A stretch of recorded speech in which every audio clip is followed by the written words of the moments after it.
announcements before we get going. The first is GTA Brews glassware. So, I don't know if people have seen on our social media, but Eric has designed some absolutely incredible... Oh yeah, sorry. James designed it, Eric executed. We have some really great GTA Brews branded glassware. It's the Rostel glass design. Rostel Wine Bar 40. It says on the box. Rostel Wine Bar 40 glass.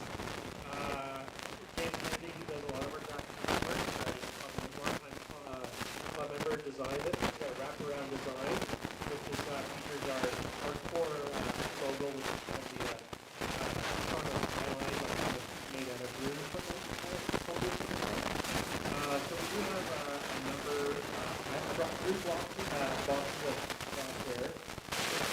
So if you're interested in purchasing one, come see me or Eric. It's $15 for one or 2 for $25. All right. Yeah, exactly. All right. I'll put you down for 2. We don't take checks anymore.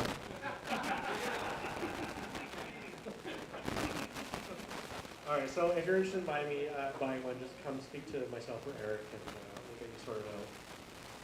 Second announcement, there has been quite a bit of chatter, I think, in various GTA Brews forums about, and by forums I mean our Facebook chats, about the sort of the Brew of the Year competition circuit. So we're still gathering some information from the various clubs across Canada to see who is running competitions this year. I think we understand that Cousineau, who is usually first in the circuit every February, they are going to be running it, and it is going to be open at a national level. So we're still gathering some information from them before we sort of move forward. It is the club's intention that we are going to be offering organized shipping like we have in previous years. However, and I'll get to this in a second, we are looking for quite a few additional people to jump in and help out the club deliver those activities. We did a really good job in terms of scoping out the various roles that we do need. A lot of it is logistics related, but we also do have some other positions related to just information gathering and communications to make sure that we are getting the relevant information from clubs so we can share it with our club members. And then so everyone can get brewing and kind of know when they have to get their entries to the various drop-off locations that we can ship. So we're still sorting out those details, but we do intend on doing it. So that's a good segue. There have, especially this came up in the competitions chat, I think there is generally a sense that we do need to bring in some new people into our club and help deliver on a number of our core activities. I know many people here that help offer that have themselves to take on more portfolios, and so I do think that's also on the club leadership to work with the people who have volunteered their time just to get them organized and work them into our overall processes. But so we are currently, the club executive is trying to scope out where we do think we have gaps right now in our overall leadership team, and then hopefully we can sort of fill in some roles and get some people incorporated to help us do our day-to-day business.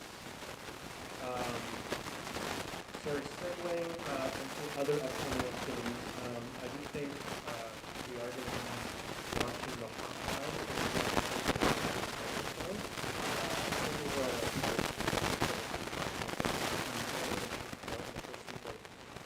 February.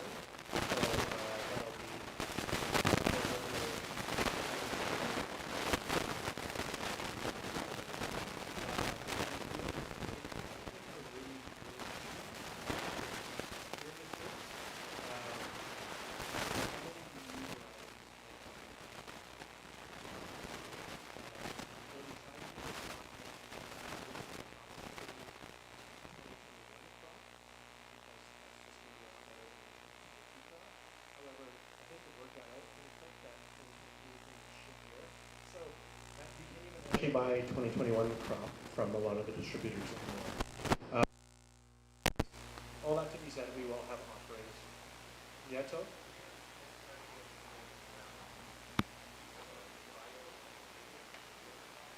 So we're not, so over the past few years, we have done a lot of we have tried some of the advanced products. I think what we ended up doing, we did try some of the lupulin enriched and cryo hops, and we actually had so many varieties that we actually couldn't close some of them. So in terms of the cryo stuff, I think we're going to be offering Mosaic and Citra because those traditionally have been the most popular. We're not going to be offering some of the other. Yeah, and I think, even some of the liquid oils, I think the volume that the distributors sell it in would be so enormous. I think you'd be a maniac if you bought like a whole jug and try to use it. Yeah, plus you can split it. There's no way to get it. Are you talking like the abstract stuff? Like the water soluble?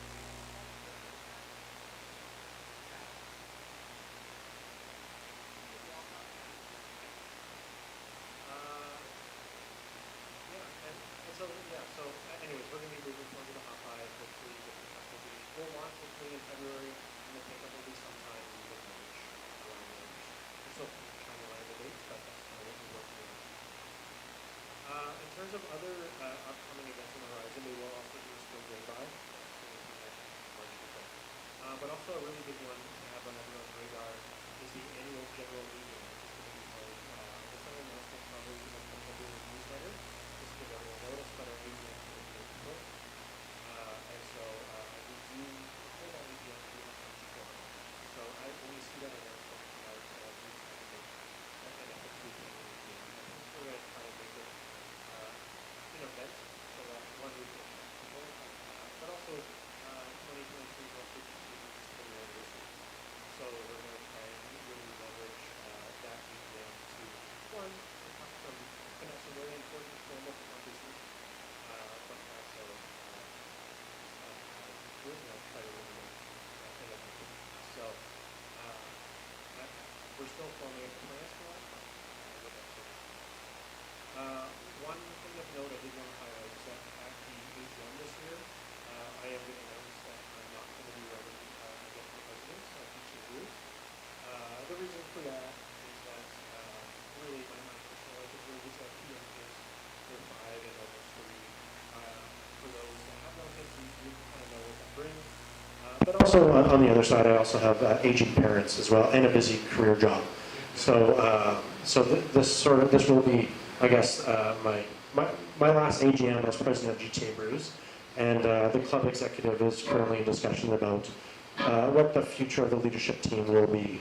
I do think, and again, kind of back to the volunteering as well, I think the club's at an important point where I think it would really benefit from getting some new people involved with the organization at varying levels. Obviously, everyone has different capacities based on their personal life and demands that brings. But I think the club is going to be at an important point to bring in, I think, some new people and to take on more leadership roles for the club. So I do anticipate there are going to be, beyond just my presidency, I think there might be several other vacancies on the board of directors. Again, I think if you are and you believe in the brewing community and GTA Brews, I do think if you do think you have the time and the capacity and the interest to volunteer for the club, to really consider running for a board position.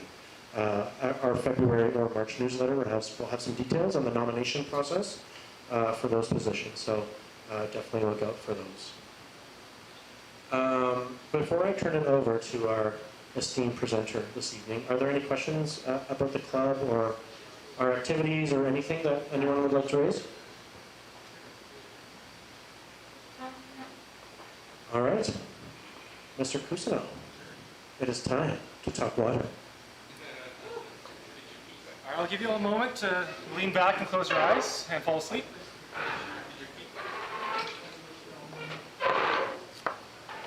Did we lose the, oh, it's coming back up.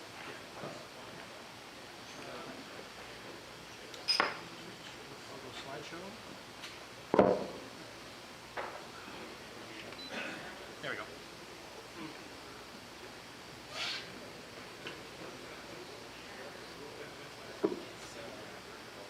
So I'll talk about the glasses while we wait for the presentation to come up.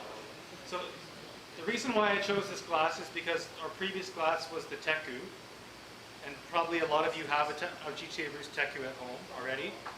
And I have young kids now; they tend to throw things. Stemless glassware doesn't fall over as easy. So I wanted something cool. We thought of the idea of a full wrap design because we know that's like the most expensive way you can print a glass. And it looks really cool because it kind of wraps all the way around. You can kind of see through it, and the white ink on glassware, that's the way to go because you can see it on both stouts and pilsners. Anyways, I'm a big fan of it. This is now my daily drinker glass. The Teku has been devoted. Does this start more than Taku when it gets one? Does it bounce like the Tekus do? Yeah. This is also Rastal. The Tekus are Rastal. This is also Rastal.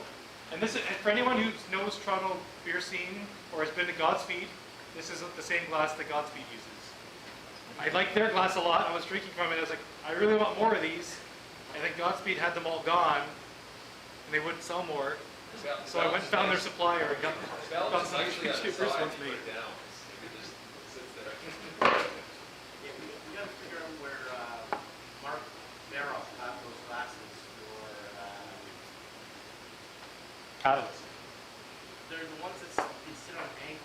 They're very similar. That one's the same thing. Sit on an angle. We sat those ones. So Yeah, they're they squarish, almost have like an angle on the bottom. Oh, of the weird. glass. Yeah, you can sit it down. Yeah. That doesn't seem like a stable glass. I mean, it's a game. It's a game. Okay, all right. All right. So this is probably my 7th time doing this presentation. First time was in January. First time was sometime. I don't know what month it was in 2015. I think I've only skipped 1 year or maybe 2 since then. I was told not to do it the year after John Palmer did water.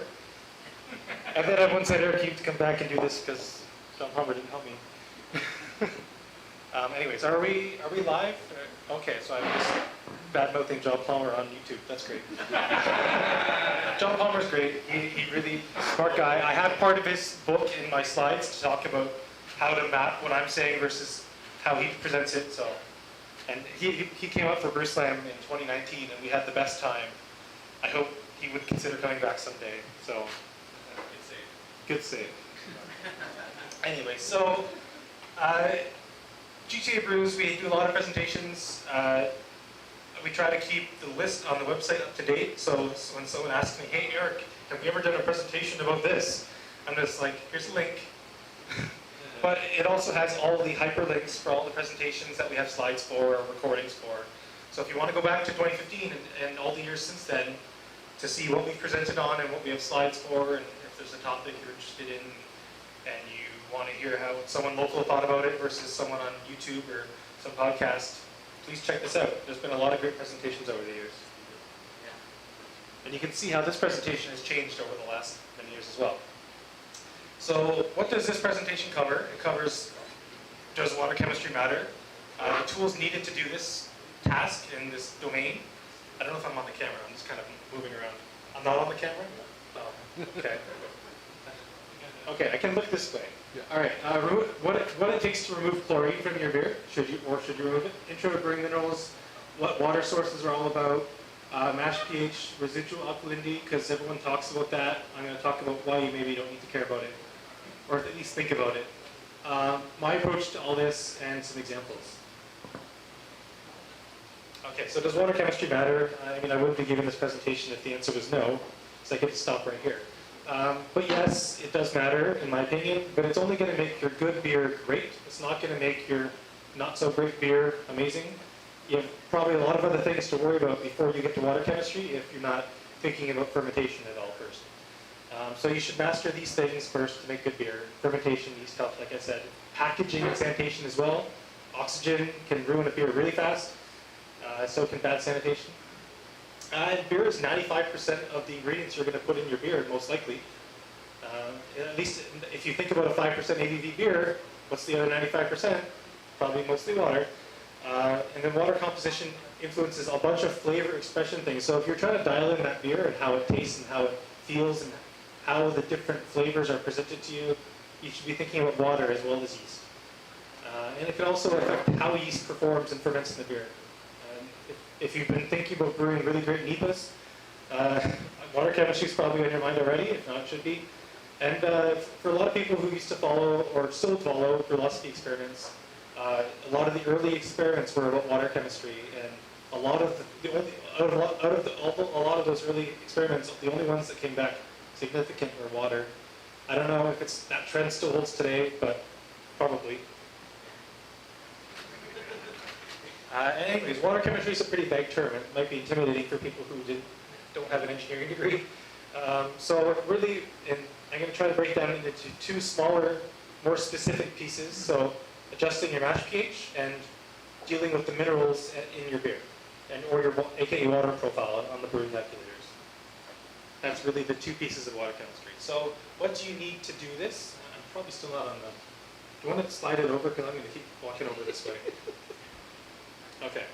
So what do you need to do this? So you probably want a reliable brand of pH meter. I recommend one with at least 0.05 accuracy. There's going to be a lot of ones out there with 0.1 pH accuracy, but you want to go one further to 0.05 because people are going to talk about 5.2 pH. And in order to know if you're at 5.2, you want to have at least one extra level of confidence beyond that so that you have 5.25 and you know you're within 5.22 to 5.27. That's the level of certainty you'll get even with only this level of accuracy. Anyway, so I keep this list of recommended meters updated over the years, so I update this every year because this is one of the things I change every year with the presentation. Last year I took off the ThermoWorks. I think we had it recommended for a lot of years, and then a lot of people got it and found out that there was a lot of issues with it. It would just stop working and getting support, and it was difficult. So I've taken it off the list. Milwaukee's the only one I recommend now. Unfortunately, the MW102 is hit and miss with probe availability in Canada, so if you do want to go for that extra level of accuracy, 0.02 instead of 0.05, you're going to have to find a way to get probes in Canada, which may or may not be very easy. You may have to go through like some chemical supplier, but the pH56, which is the one I use and the one I recommend, at least for like your starting point, unless you're going to go start a probe brewery, you can get the probes for, it used to be $50-something, and I guess inflation has hit this, it's now $75. And I'd recommend replacing your probe. If you're brewing, like I used to brew like 20 to 30 times a year, probably replace the probe every year. If you're brewing 4 times a year like I do, maybe every other year, probably fine. Yeah. Anyway, so what you do want, no matter what, you do want to calibrate your pH meter every brew day. We sell packets through usually the hop buy. I don't know if we're going to do that this year, but in the past we've sold bulk packets through the hop buy, and you can just buy 1 box of each, and then it'll last you for a couple years. So it's a great deal. All right, so I have some pictures of what it's like to use a pH meter while home brewing. So you can see here I'm measuring 5.20, so that's like a really good day. And then you can see I'm also cooling the pH sample in the ice bath and then measuring it to make sure that it's around 70 to 80 Fahrenheit. Sorry, I'm a Fahrenheit brewer. And then you can measure the pH anyway. So I think I have some talking about that.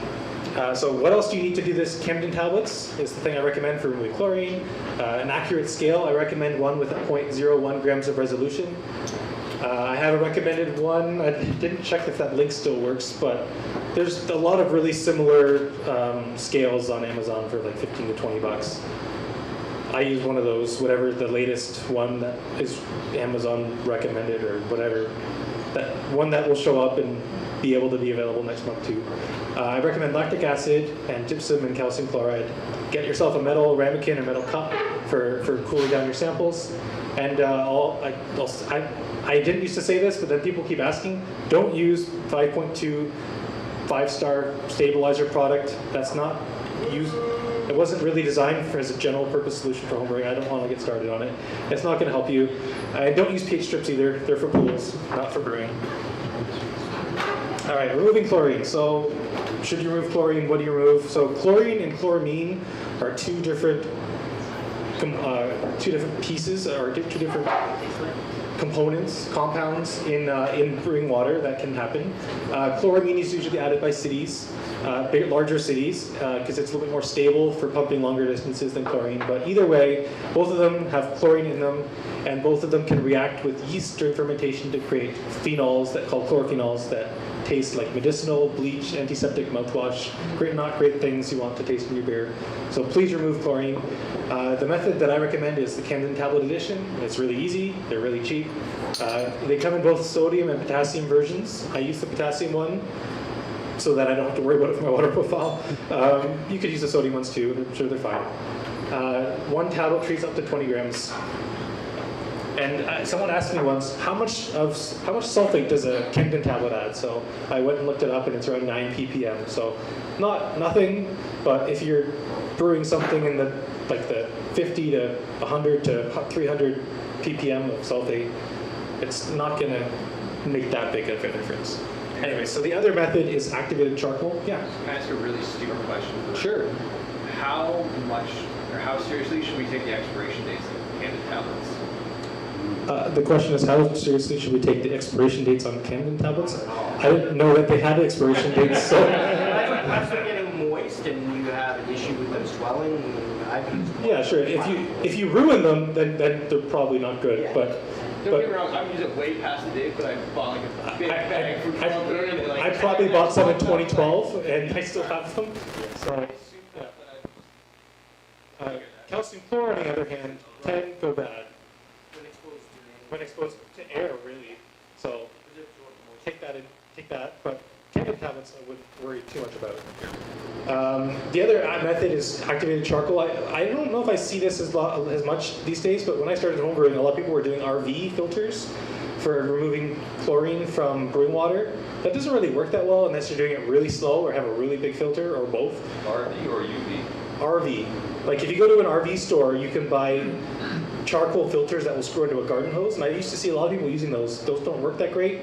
Maybe that's why I don't see people using it anymore. It's great that you haven't heard of it. But if you do use it, Palmer recommends a rate of 0.125 liters per minute. So if you do the math, that's about 2.7 hours to filter 20 liters. I don't have time for that. Use a Camden tablet.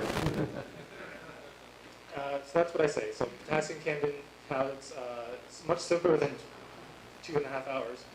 I usually just add one tablet into my strike water. I don't bother trying to split it between strike and sparge, because this is a fermentation byproduct, right? So as long as it's all going in the mash, my view is it's okay. And I just round up to the nearest tablet, because even if you're brewing a 5-gallon batch, you only use 10 gallons of water, and it treats up to 20 gallons. I'm not going to be splitting and keeping tabs, so I still hole in it. Yeah, it's pretty simple. I mean, I've heard of people using pill splitters. I'm sure you could do that too. But, yeah, I really don't want those Band-Aids. Yeah. So that's the first couple sections, and now this is maybe a little more scientific piece of it. I try to keep this pretty high level. I wrote this to be like an intro level thing, not like reading the water book. So please forgive me if I don't get a technical detail down to the precision that the book does, but this is meant to be intro. So I wrote this out to kind of split the minerals into two groups. So the positively charged ones and the negatively charged ones. I say cations and anions. I don't know if anyone cares what those are. Positive charges, they balance each other out. So calcium, magnesium, and sodium, those are the ones that are positively charged. Bicarbonate, sulfate, and chloride, those are the ones that balance those out. Those are negatively charged. Usually these come as combinations of each other. So if you hear of different brewing salts, they're usually combinations of one thing from the first row, one thing from the second row. That's why positive and negative attract each other. Anyway, so calcium is probably the one that you should be thinking about most. It's the one that affects everything. First of all, calcium can have somewhat of an effect on lowering your mash pH. You shouldn't rely on it to do that, but it does do that. It promotes flocculation of yeast and protein. That's a really important piece of it. I know I used to hear about people starting to do water chemistry. They noticed all of a sudden a lot of stuff in their boil. And yeah, when you add calcium, it starts to promote flocculation and proteins. And also can limit the extraction of tannins and ascorbic. And also, usually calcium, like I mentioned. So it's you usually would add it as one of gypsum or calcium chloride, and then you're also adding sulfate or chloride with it, which is on the next slide. So sulfate and chloride, what are these all about? So sulfate usually affects the perception of bitterness. You might hear someone simplify it to say it affects the hoppiness. That's a really misleading way to say that because it doesn't make a beer taste hoppy. It can affect the perception of bitterness, but again, that's bitterness, not hoppiness. Hoppiness is like fruity flavors and floral flavors. We're not going to get that from sulfate.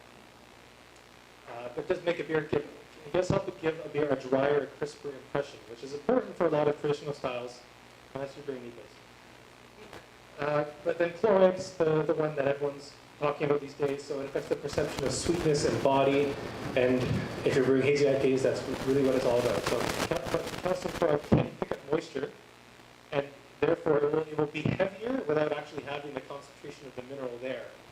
So if your calcium chloride picks up a bunch of water from the air, you can be adding the same grams, but you're not actually adding as much calcium chloride. So people, and I don't do this because it's too much work, recommend drying it in the oven or mixing a solution so that way it's already all wet and you know how much you're adding. And if you really want to dial in your calcium chloride levels, you could consider doing that. I haven't gone to that extreme before. My brewing tends to be more rough than it used to be, I guess. But again, it doesn't make a beer taste maltier. Maltier is like breadiness and roastedness, and it doesn't make your beer taste have more roasted flavors. But it does enhance the malt perception because of the body and sweetness effect. Anyway, so you usually would want to choose a ratio of these two things to affect whether it tastes drier or sweeter or fuller or drier. But your seasoning level also matters, so don't just focus on like a 1.5 ratio. 1.5 at 50 to 100 is much different than 200 to 400, if you kind of see what I'm getting at. So experiment, find your preference. Water chemistry isn't an exact science. People talk about how they're brewing their NEPAs, and everyone's putting a different amount of calcium chloride in them. It's all about finding what works for you and what gives you the impression you want. So you're not going to get it right. You might, but you likely won't get the perfect level of every mineral in your first go at a beer. So that could be one thing you play with in the next batch as well. So then there's these other ones. These are kind of side effects of focusing on the first piece of this group. So bicarbonate, it does help determine the alkalinity of your beer. It acts as a buffer, which works against any acid additions you're going to do to try and lower the pH. So the higher bicarbonate your water has, the harder and more stuff you have to add to work against it. But it can be it can also be a good thing. If you go to London or Dublin or wherever they're famous for brewing really dark styles, they also happen to have really high bicarbonate in their water.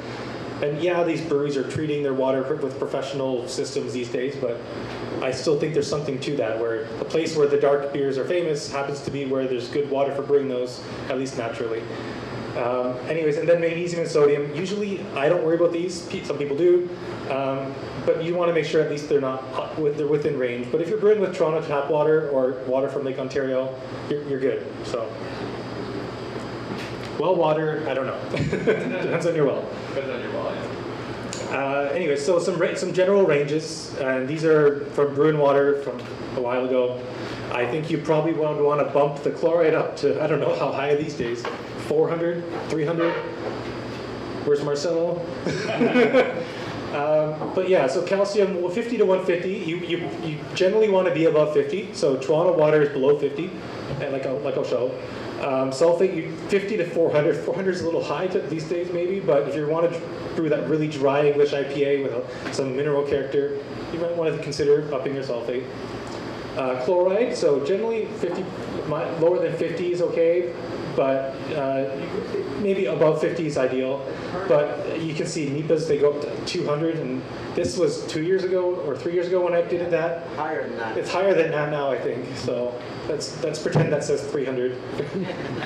And bicarbonate, you generally want to neutralize that out. So by the time you neutralize it out, hopefully you want less than 50. Okay, so Toronto tap water. So I haven't updated the unofficial profile for this year. I did go and at least seek out the latest official one, updated it on the website. I will try to remember to email the city and get that latest data, because the way that the city publishes the profiles, they publish it for the full prior year in the spring of the next year. So by the time you're reading the data for 2022, it'll probably be May of 2023. So that's why we started getting into this thing where I email the city's chemist and he tells me what their latest water profile is. And we actually had another engineer from the city of Toronto come out back in 2020, I think. I think it was one of our last meetings before COVID.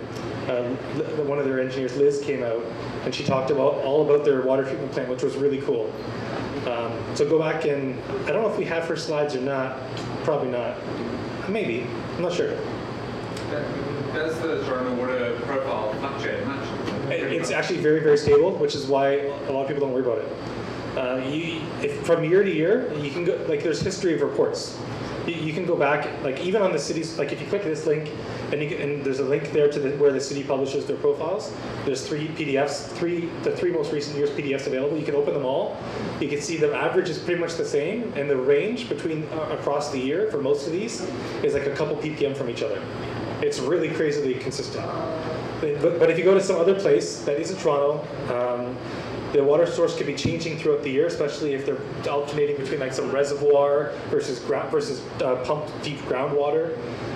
California, I think, is notorious for this. So a lot of my advice is focused on if you're brewing in Toronto with Toronto tap water, and some of the simplifications you can make with that. But yeah, like you could just take these off the slide, plug them in, and probably never think about it again. Because every year, whenever I update my Brewfather or Beersmith or Brew and Water profile, they alternate by like 2 or 3 ppm each. So it's very, very consistent. Yeah. But we do keep the water profile up on the website. It's one of the most visited pages all these years later. And I'll have to get the latest unofficial data. They usually have like that month's data, and then I publish it. It's pretty cool. Okay, so this is what the Toronto tap water profile looks like when you plug it into Brewfather.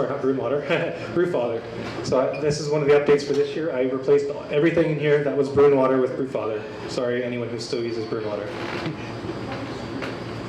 And you can see there's decimal places here, but not on the last slide. And that's because I rounded it for illustration purposes on the last slide. One of the things I love to talk about is bottled water. Don't use it.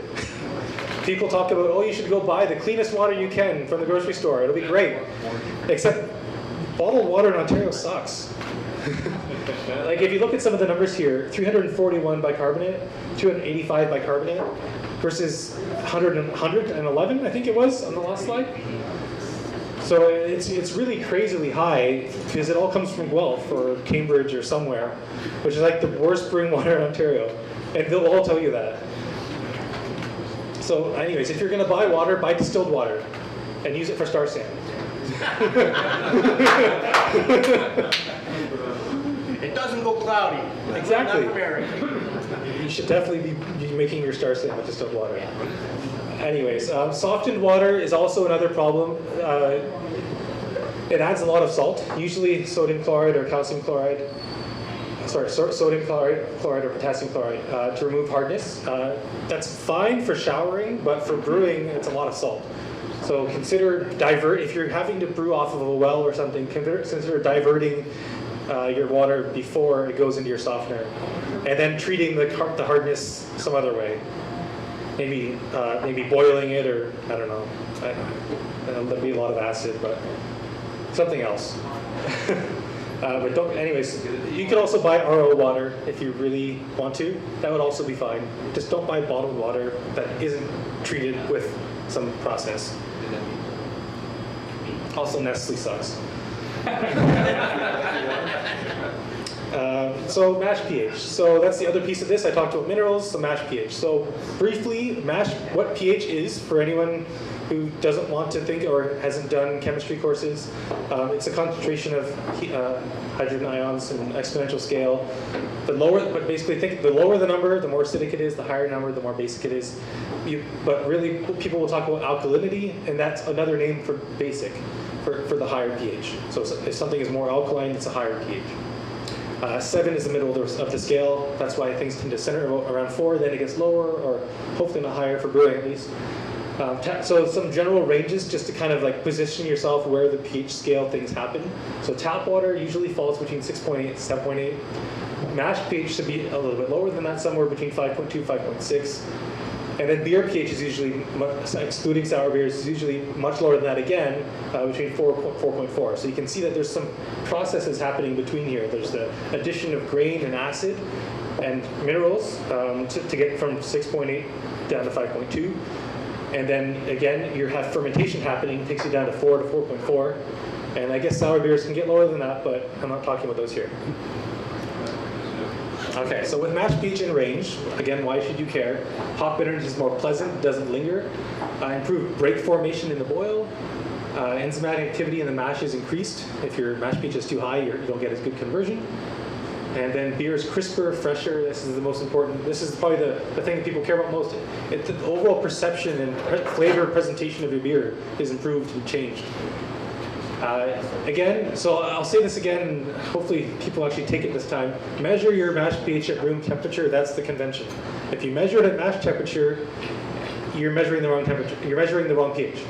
Because pH will read about 0.2 to 0.35 lower if you measure it at mash pH versus at room temperature. So if you're measuring 5.2, you're actually at 5.55-ish. But that also doesn't then people will say, well, I have temperature compensation on my pH meter, but ATC only compensates for the probe response to temperature, not for the actual change in pH as you reduce the temperature of the solution. So again, cool it down, measure it at room temperature.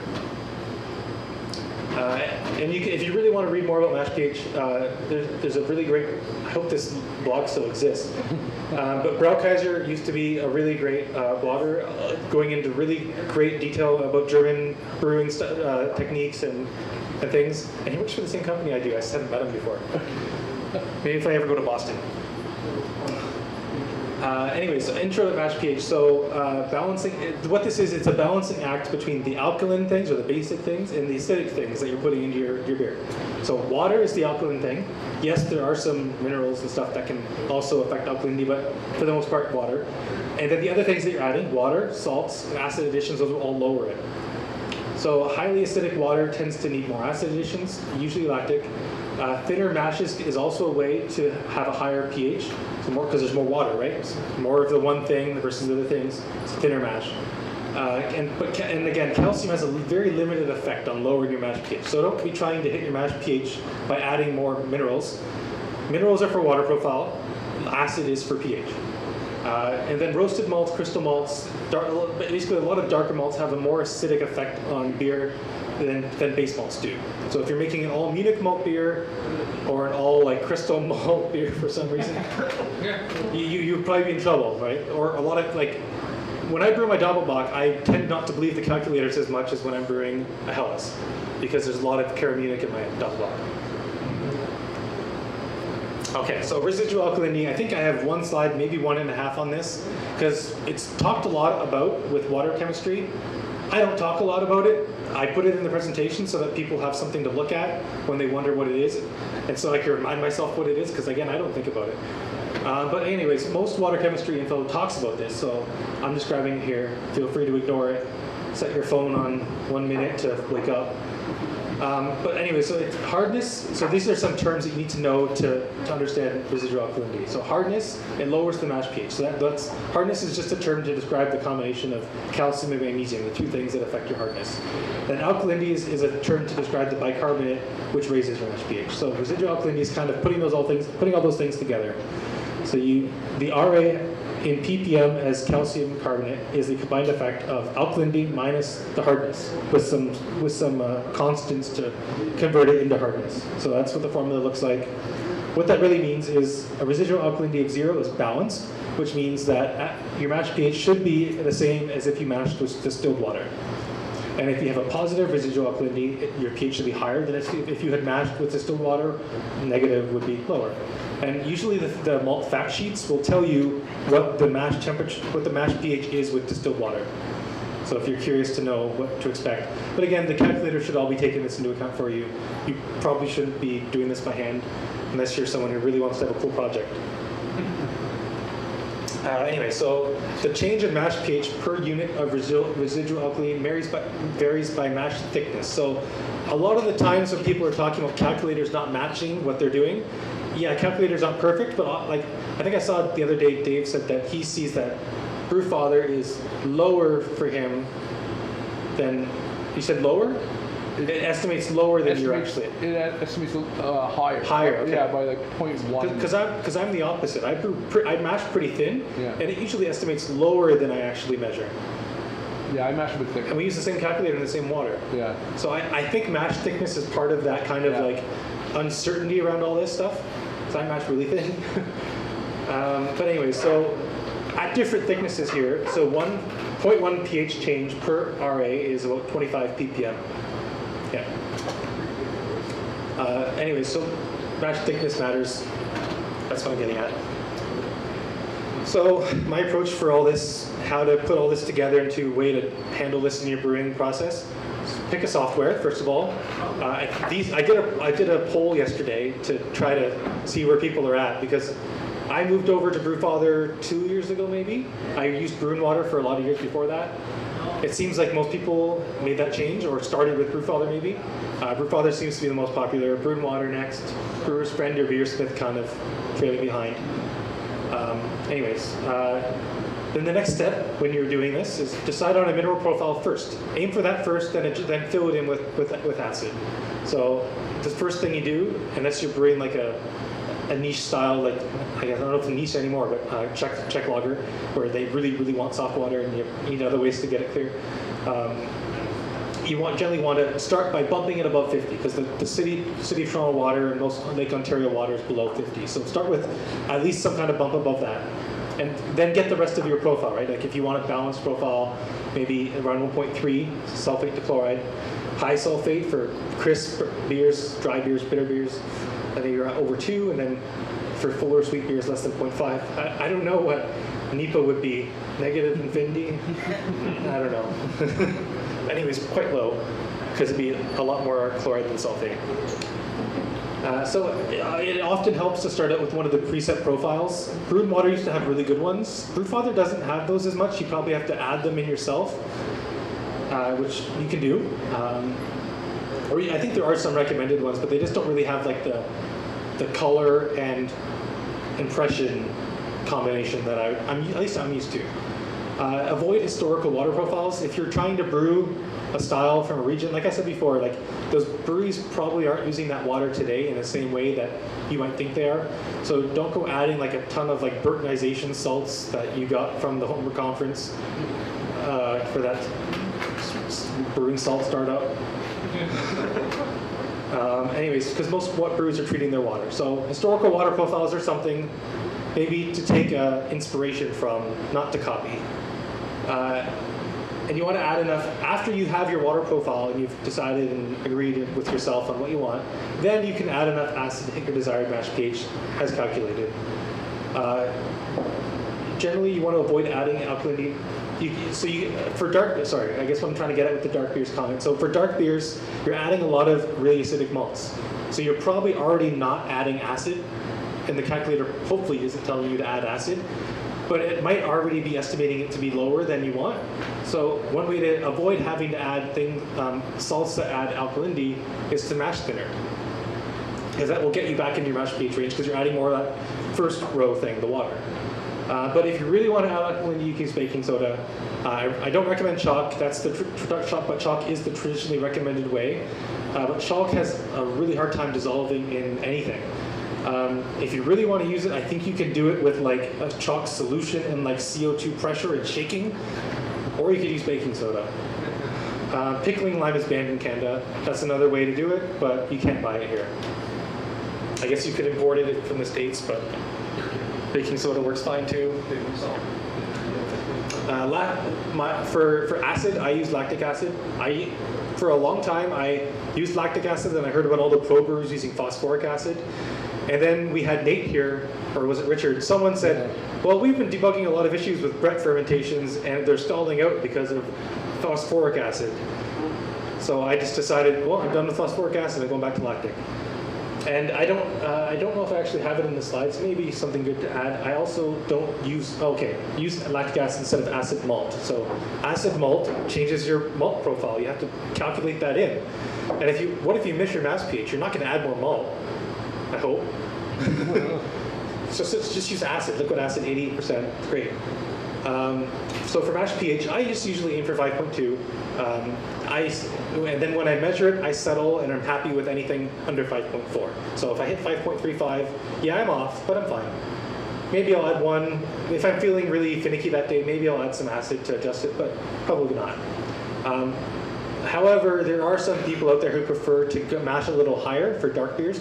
I think the term is called Dutching, which I guess is a way that they make Dutch chocolate. So you can mash between 5.4 or 5.6, which gives a different impression for the roasted malts. Apparently, haven't tried it, but I thought I'd put it in there because it's a cool counterpoint to always 5.2 or not. Anyway, so adjust your, and again, you can adjust your mash pH after measuring your mash pH, right? So if you calculate it all out, at least for me, it usually doesn't end up being exactly what I calculate. So you have the ability to adjust on the fly. And there's some of the reasons why this thing could be off. So different grains of the same color don't have the same, because they're different manufacturers, different processes. They would have different effects on the pH. So like Munich malt versus, I don't know, I guess probably not Crystal, but some other base malt around the 5-point mark.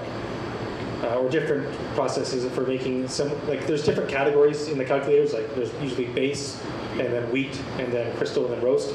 But there's a lot of things that fall under base. There's a lot of wheat malt that is considered base malt, while barley is also considered base malt, and they're about the same Lovavon.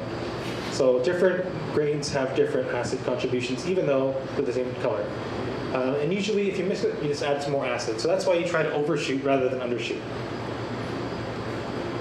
So rule of thumb. So if I'm trying to adjust it on a 5-gallon batch, usually 1 to 1.5 milliliters of acid will drop me about 0.1. That's just a rule of thumb I found. Again, it's going to be different depending on how you mash. I usually mash a little thinner, so take that into account when you just apply my rule of thumb. But yeah, it's at least going to get you in the ballpark. I probably want to measure after adding more acid though. So an example, so I calculated 5.20, measured 5.45. Okay, I'm gonna add a little bit, so I added 3, and I got about 5.26. So that's just a past example with a 5-gallon batch. Yeah, hey David. For these small volume additions of lactic acid, What do I use? what do you use to actually measure? I should put that in my tools, that's a good point. Who's taking minutes? All right, so I have there's a little glass pipettes. I have a 10 milliliter glass pipette with a pipette pump on top. It makes me feel really cool when I use it. You should get one just for that feeling. So it's just turn a little dial, it pulls it up and measures up to 10 milliliters, and then I pump it in. It's great. You can also use probably a squeeze pipette if you want to. I use a 10 mil syringe. Sure. I just use a 10 mil syringe. Yeah. What point in the mash do you measure pH? What's that? Like at what point do you measure? Oh, okay. So I measure about 5 to 10 minutes in. Usually about 10 minutes. Okay. So what I do is so the question was, at what point do I measure the mash pH? So usually I'll mash in, stir it, make sure I got all of my pumps working at the right spot, and things are not stuck and recirculating well, and the mash temperature's in range. And then I'll go upstairs, get some ice, put it in my ice bath, and usually by the time I get all that done, it's been about 10 minutes. So it doesn't have to be like to the 10-minute, right? Yeah. 5 minutes is probably fine. 15 minutes is probably fine. After, like, I measure after I make an adjustment, yeah. but if I get it within range the first time, I don't measure again, because it will change. Yeah. as you approach the end of the mash, it will change again, and then you'll start to worry. You're gonna chase and chase and chase. Yeah. So you just leave it after. Right. Right, like if it's in range the first time, I'm good. I also don't measure my finished beer pH, so take that into account.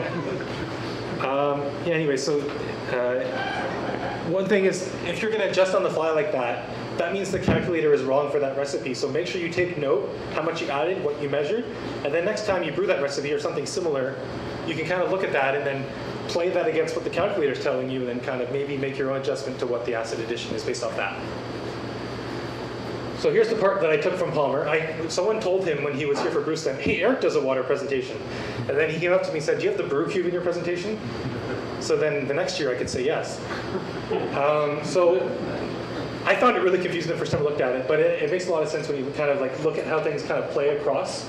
So if you look at it, this allows you to visualize how different elements of the process interact with, and outcomes interact with your water profile or your process. So the beer flavor, so if you start with the beer flavor at the top left, you kind of cross across the cube then down, it corresponds with the sulfate to chloride ratio. And then the beer color on the left side, go across and back, it corresponds to residual alkalinity. Darker beers need more residual alkalinity to reach the target mass pH. And then the beer structure, so I think that's a great concept. The structure of the minerals in your beer, that is something to take into account with your brewing, right? Seasoning level matters. So you cross across and it's the amount of calcium. So that's the way to think about the brew cube. Okay, so I have to close all this off and to kind of apply it to a few examples to see how this actually maybe makes sense. I have, I think, 3 examples. So the first one's an American porter, and I just took these out of my brewing software, so sorry if you don't brew 10 gallons. So this is a 10-gallon batch that is sparged. I used the black full profile that I poured it over from Brew and Water, and this has a significant amount of bicarbonate in it, and calcium, and chloride, and sulfate, some as well. It's a little blurry. You'll see on the slides. The thing with screenshots. But anyways, you can see that there's no acid addition for this because there's a lot of roasted malts in it already. And I also expected that the mash pH would come in lower than it calculated. So you can see, at least for me, I saw that it was calculating 5.5. I was like, well, I don't really trust that. So I'll let it be, and then if I am high, I'll add some acid. And good thing I thought that because I measured 5.29. He's high on acid. Yeah. Anyway, so there's some examples of the roasted malts there. So you can see like 1 pound, 12 ounces, and then another 6 ounces of a really dark crystal malt. So there's a lot of dark stuff there. So using some experience, you kind of anticipate that things aren't going to go your way, and then maybe they go your way after. Or again, if you're too high, you can add some acid. Better than being too low. Can I just interject here for a second? I'm not Sure. trying to interrupt. What if you don't add your dark malts to your mash and you're cold brewing your dark malts? Well, then you wouldn't take that into account for your mash pH. Right. But it would affect your pre-fermentation pH. It may or may not affect your post-fermentation pH because yeast will drop it down regardless, right? And if you're adding even if you acidify your mash and then you add your dark malts that are cold steeped, who's to say that yeast won't just end up at the same pH anyways? Yeah. Yeast is a funny thing, right? And I think we were talking in the social chat this week to Chris George about this, and he was talking about, should I add something after the mash or before the fermentation? I was like, if you're going to try and do something to affect your final beer pH, don't do it before fermentation. Right. Do it after fermentation because that's the chance you actually have to affect it. But yeah, I guess I haven't done that. But you could, I guess, give yourself the trouble of having to add stuff, or avoid the trouble of having to anticipate. But I do think cold steeped dark malts give a different flavor impression than mashed. And I just happen to prefer the mashed flavor. My second example is a Mina Kellis, again with the Brewfather screenshots. So again, this is a different approach than a totally different approach than the American Porter. American Porter is like one way to go at this, and then a totally different beer style. You have to first of all think about your seasoning level and your preferred water profile. So I used the yellow dry with a sulfate forward for crisp dry impression. Again, I guess, no, I think I forgot to delete that line. Ignore that line. I definitely did add acid. You can see at the bottom here, it's cut off, it says 7.5.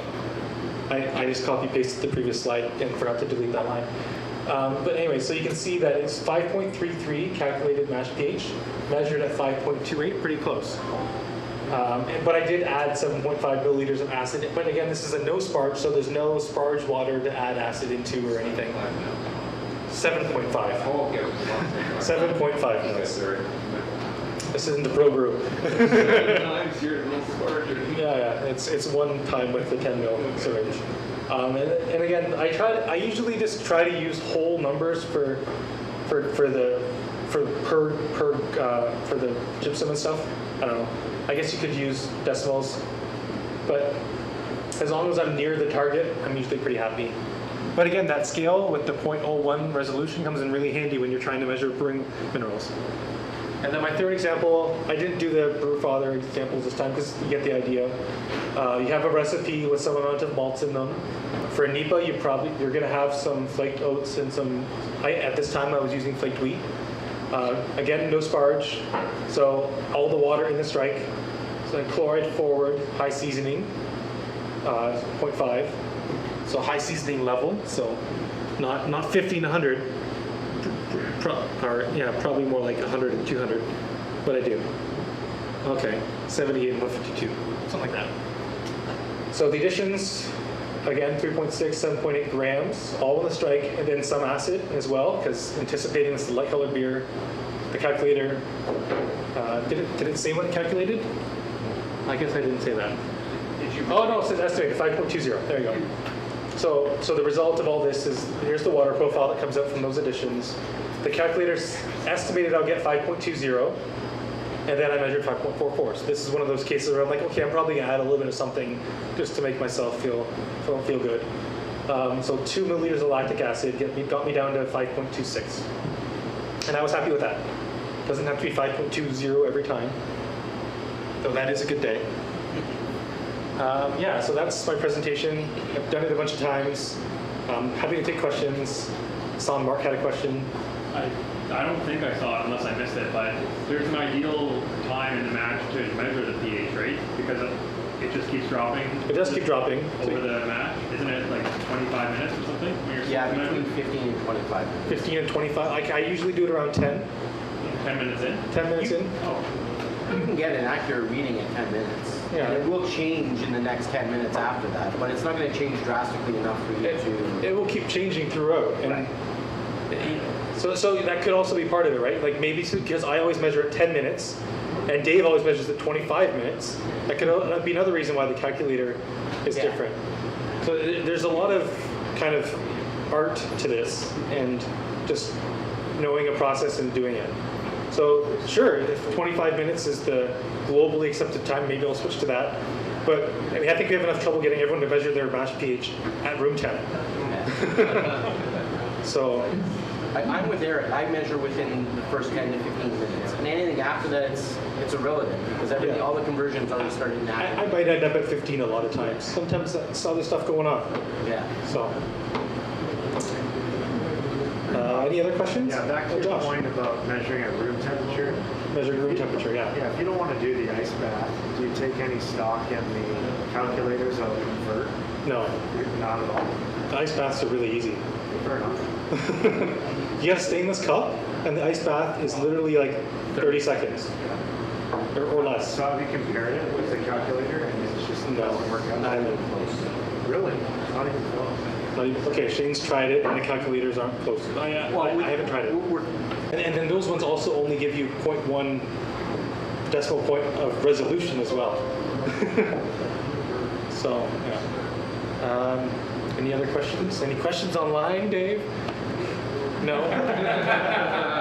We have people in the chat though. We have people in the chat. Interesting. Hey, chat people. Yeah, hey, chat people. Do you have a question? No? Everyone's dropped off the chat. Okay. Everyone's brewing. Have I convinced you all to try water chemistry? Did you all do it already? Yes. No. Who was doing water chemistry already before this?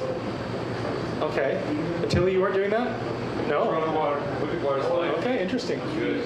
Who's going to go home and try it for the first time after this? Fine for dark beers. You got one. All right. 100% Toronto brewed water is fine for dark beers. 100%. Whitby, I'm good with it. Yeah. Whitby also doesn't have chloramine because we don't send our water Right. as far. Because Toronto has chloramine, which is the bad part. You should definitely be, but even with chlorine, you should probably be doing Camden, unless you're going to pre-boil your water or something. Chloramine doesn't boil out, Chlorine does. Right. Chlorine will but that's evaporate out of solution Or, over an or you could let it extended sit for like 24 hours, yeah. What I used to do before is I used to just the night before take out my water, Yeah. let it sit in my buckets, and then use it the next day. You have a lot more foresight than I do. Unfortunately, I'm going to tell you right now, all the chloramines in the top of that solution will evaporate into, but everything in the bottom of that bucket is still there. So unless you're circulating that There you bucket go. Right. and introducing oxygen to eliminate that, it's still going to be there. Well, now I just turn my hot water on and turn that on. I get 120 in my kettle, bring it up. And This is why Camden tablets. You don't think about it. It's 3 cents, man, for peace of mind, I right? don't raise my hand, but I do use I would take my can. There we go. You know the little plastic ramekins you get? Yeah. You take out? Yeah, I had my cannons in there. Yeah. And it turned it like brown. Like it turns it browny sort of. Okay, keep it in a bag then. Yeah. It turns the ramekin like brown, like it's rotting away. Seriously. that's Try it. probably due to the high sulfur content in it, right? Something. It's like, Yeah. wow, like Yeah. this is like I wouldn't trust that takeout container again. I wouldn't be using it for leftovers. Because I like taking things out instead of opening the big bag all the time. I transfer things out to smaller uses. Maybe get a screw bottle instead of a takeout container. So, It doesn't turn in. I will, seriously though, LD Carlson sells like containers that are screw top with minerals in them. I use those, I have those lined up across my windowsill, and then I have bags that I refill them from. Have you ever seen those containers you can buy at Walmart and they have like a little button on top and you press the button and it makes like a vacuum seal? Those are big though. Yeah, but I mean if you're buying enough of them, put them in there and there's no, no reason. Okay. I mean, and there's lots more to the world of water chemistry. You talk about someone from London, they boil their water to remove hardness. Maybe if you have a well, you could do something like that. Yeah, water's bad. I'm in Oakville and I had to entirely relearn my water chemistry. Well, Niagara's bad there, man. Really? Oakville should have like Ontario? God. What are they doing? St. Catharines and Niagara? They're way harder. Just It's way more calcium and there's more magnesium in our water than there is in Toronto water. well, I went to Niagara College and they were saying adjust your water because it's really bad out there. It's really hard and really just whacked. I mean, I'm doing the same thing as Eric is doing. I'm contacting the people from the municipality. I'm getting water reports from them, and I'm going from what they're giving me. But they're a year behind generally from what you're actually going to get. So you can estimate within the realms of what you're getting from a water profile, but you're never going to be dead on from what you're getting out of your tap, right? St. Catharines, you drink your water, it's terrible. So I guess one thing that you reminded me, so if you live in the city of Toronto at least, or get water from the city of Toronto, there are 2 treatment plants in Toronto. RC Harris is the one I get data for because I live near it. Is that the beach one? That's the beaches one. Yeah. That's the really cool looking one. Alpha purification. And then there's the other one out in Etobicoke. I forget the name of it. Does anyone know offhand? Okay. There's one in Leaside also, below the Don Valley. I don't think that one's one of the Is it main. not an I mean, there's like the 2 major ones. Sorry, they are a water filtration thing. Oh, okay. That's not a treatment. Yeah, there's 2 major water treatment plants. There's also like the Enercare, like water pumping thing from the deep cooling, but there's lots of water things. And every one of us is susceptible to the infrastructure that's within our municipality, right? So you're going to have new builds that are going to have different water quality than an old build, right? So if you want to go get your water tested yourself and spend the money on doing that, then that's fine. But it's not going to make that huge of a difference in the end, product for you to really put out that expense. It just trust what you're getting from them because they're pretty strict and stringent on what they're giving you as a water profile from the municipality, and go from there. Well, we have the benefit of a really, like even if your water is slightly different than ours in Oakville, it's probably, I mean, I'm guessing, but it's probably at least consistent throughout the year like ours is, because it should still be coming from Lake Ontario. Yeah. So we have the benefit of kind of assuming it's within a certain range of things and stays that way. Yeah. Other areas, like even north of the city, where they switch between like aquifers and city pumped in water throughout the year, there's more benefit to testing your water and getting a testing kit if that's something you want to do. I think someone, I think it was Marcelo, got an eye dip at one point, and that thing was actually fairly accurate, considering that it's an at-home thing. And if you do, but if you live in the city of Toronto, you probably don't need it, or else somewhere along that pumps water out of the same lake. Yeah. Because your water's pretty consistent. But if you have if you're brewing at your cottage, or somewhere where like the water, I don't know if the water would change at a cottage, but somewhere where the water changes, you might want to consider that if you really want to get serious about it. Or maybe do 2 tests at 2 different parts of the year if the city can tell you when they changed it. It literally changes by minuscule points. It's not like it's for lake water. for yes. lake water. For most But of the if you're surrounding areas. if you're of if you're in LA, yeah. it's a totally different experience Yeah. because they'll pump from the reservoirs. I don't know what's part of the year, but winter, and then there's deeper groundwater, which is a lot lighter, but the surface water is usually a lot harder because it runs across the limestone.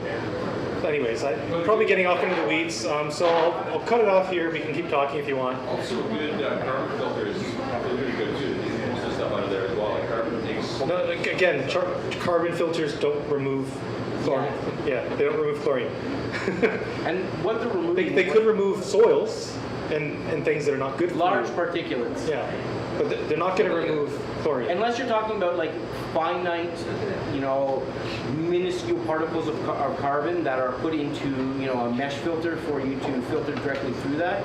Regular activated carbon that you would get in an RV filter or something like that isn't filtering out any of the bad stuff in the water. It's just filtering out the large particulates, like the large types, the things like heavy metals and dirt and sediment. So every time I see Attila from now on, I'm going to ask if he started using Camden. I do ask. I don't know if I'm Anyway, so before we lose the room, I'm going to close it off. So further reading, if you're interested, there's the Toronto Water Profile page. There's also some just generic info, including usually a link to the latest version of this presentation. Brewing Water's Water Knowledge page is still fantastic. It's where I learned most of what I know. Water Book is also great. It's just a little long and dry. Brewkaiser has a lot of really great detailed information if you really want to get into the science of things. I really hope this blog still exists because he was really good too, Scrappy Hound Brewing. I have the link there to where Toronto publishes their water reports. If that link is broken, I have a current one from the Toronto GTA Brews page. There is a pH guide. There's various pH guides out there, pH meter guides on which ones to buy. They're all written with US availability in mind. If you live in Canada, you probably should follow those. You can look at them to understand why they recommend certain meters because of the resolution numbers and precision numbers. But they're all written with some assumptions that you can get them, which you probably can. You could probably just get the Milwaukee one. There's other ones out there that either are really cheap and not so great, or they got really expensive. Like we used to recommend the Omega one, but they got really expensive and we took it off. Yeah, So I use the Omega and it's an amazing meter. When it was but cheap, it was great. I'm not spending $90 for a replacement probe. it's $250 now for a new one. Yeah, it's crazy, Yeah, it's, right? it almost tripled And the price. I paid $115 for that. That was still higher than it was originally. Right. Yeah. So and then there's another page about removing chloramines from beer. So if you want to learn more about that, you can do that. That's my whole presentation. How did we do for time, Dave? 9:03. Oh, okay. So almost an hour. It's our fault. You guys slowed me down. It's your fault. Nobody's sleeping, dude. That's a good thing. But thanks for coming and attending. We'll try to get I guess the recording's already on YouTube, so there we go. It's there. It's there. So feel free to rewatch it. The slides will also be posted on the page that links to the recording, so you can review those at your own pace as well. Probably faster than I read them. All right, thanks everyone.